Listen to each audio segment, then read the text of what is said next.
कर रहे हैं डीएलएड की series education contemporary Indian society second paper. Second unit तक हो चुका है, थर्ड यूनिट स्टार्ट कर जा रहे हैं। ऑब्जेक्टिव क्वेश्चन मैंने सारे डाल चुके हैं। चलो पहला क्वेश्चन हम लोग पढ़ते हैं।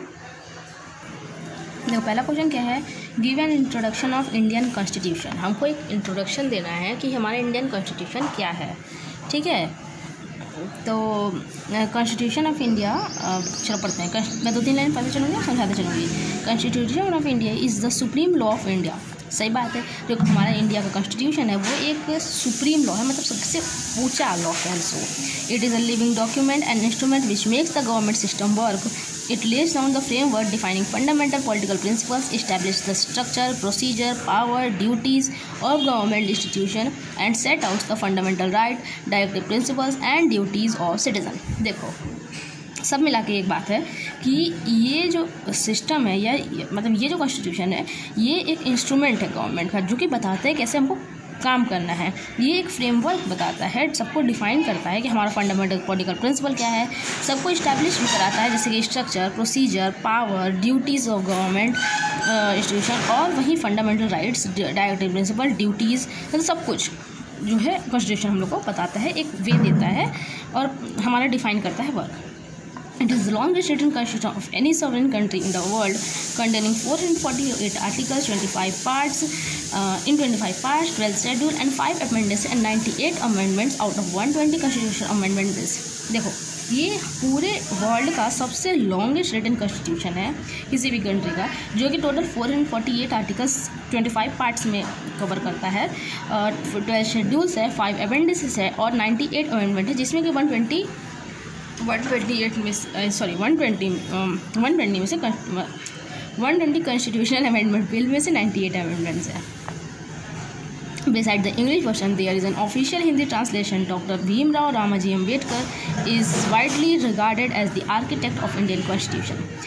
डॉक्टर भीमराव रामाजी अम्बेडकर को हम ये एक तो समझ लो कि ये इंडियन कॉन्स्टिट्यूशन बनाए थे, ये एक आर्किटेक्ट थे इंडियन कॉन्स्टिट्यूशन के. ओके, अब देखो The Constitution follows parliamentary system of government and the executive is directly accountable to the legislature.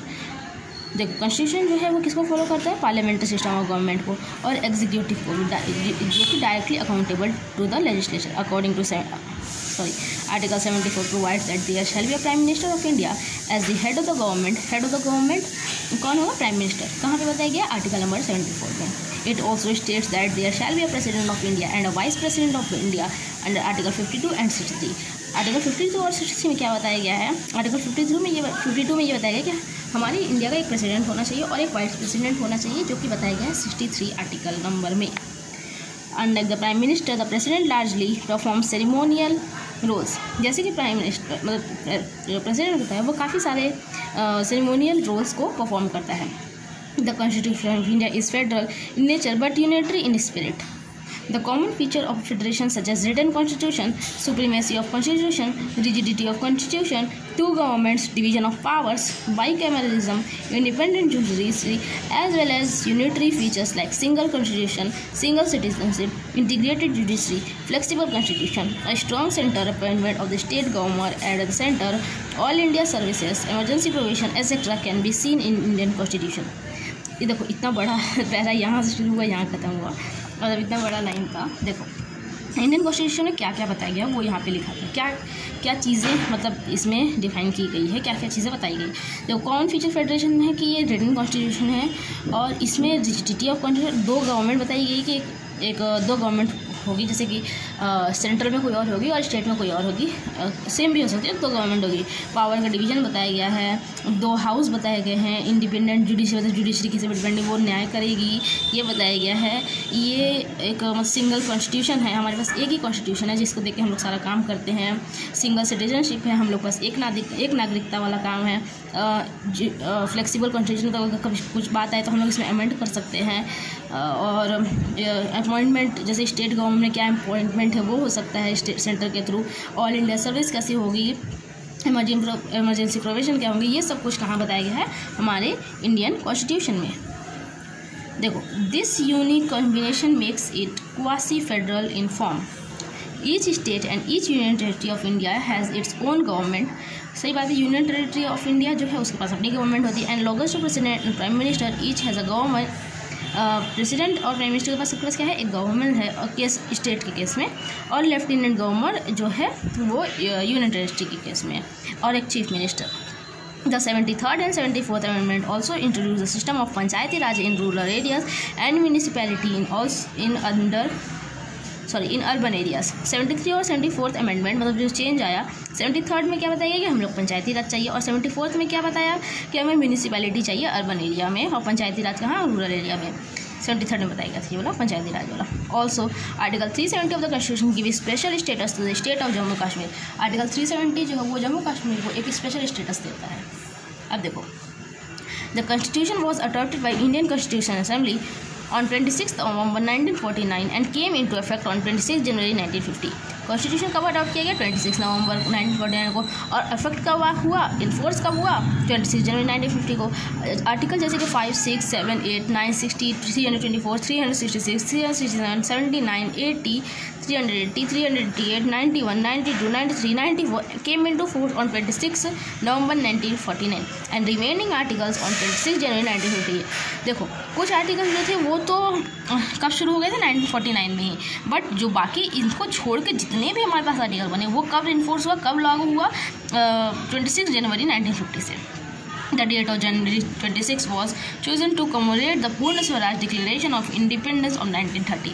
देखो 1930 में जवाहरलाल नेहरू थे वो बोल दिए कि हम नेक्स्ट ईयर मतलब आने वाले 2 साल में हम लोग पूर्ण स्वराज, हम लोग आज़ाद हो जाएंगे 26 जनवरी को, बट ऐसा हुआ नहीं। तो उससे पहले ही हम लोग मतलब आज़ाद हो गए थे, जो उन वाला बोलते आने वाले साल में। तो इसलिए हम लोग उस दिन को पूर्ण स्वराज को एक महत्व देने के लिए, काम करने के लिए, इस दिन हम लोग कॉन्स्टिट्यूशन का मतलब इन्फोर्समेंट वाला सेलिब्रेट करते हैं, ऐसा समझ लो।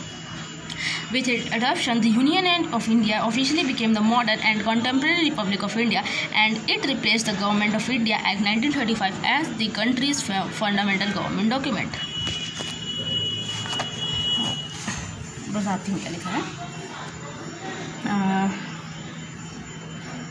देखो चलिए पहले से बता देते हैं। तो ये जब शुरू हुआ, ये जब लाया गया रिपब्लिक मतलब 26 जनवरी से जब शुरू हो गया, तो गवर्नमेंट ऑफ इंडिया एक्ट 1935 को वो हटा दिया गया और हमारा क्या चलेगा, कॉन्स्टिट्यूशन चलेगा।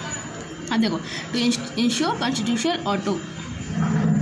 ऑटोथॉनी हो सकता है, to ensure constitution autochthony the framers of constitution inserted article 395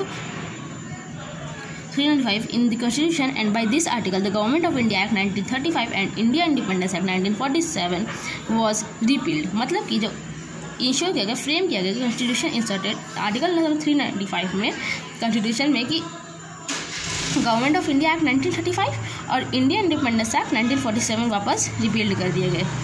The Constitution declares India to be a sovereign, socialist, secular, democratic republic, assuring its citizens of justice, equality, liberty, and endeavors to promote fraternity among them। देखो constitution जो है declare किया कि India में एक sovereign society होगी, socially होगी, secular होगी, कोई रिलीजन ऊपर नीचे नहीं होगा, डेमोक्रेटिक कंट्री होगा, सबको अपने कहने का अधिकार होगा, एश्योर कराया जाएगा सिटीजन को कि उसको जस्टिस मिले, मतलब न्याय मिले, इक्वालिटी हो, सब बराबर हो, लिबर्टी हो, और प्रमोट करे, फ्रेटर्निटी प्रमोट करे अपने इंडियन सिटीजन के अंदर। कौन ये सब बता रहा है, कॉन्स्टिट्यूशन बता रहा है। The word socialist and secular were added to definition in 1976 by the 42nd constitutional amendment.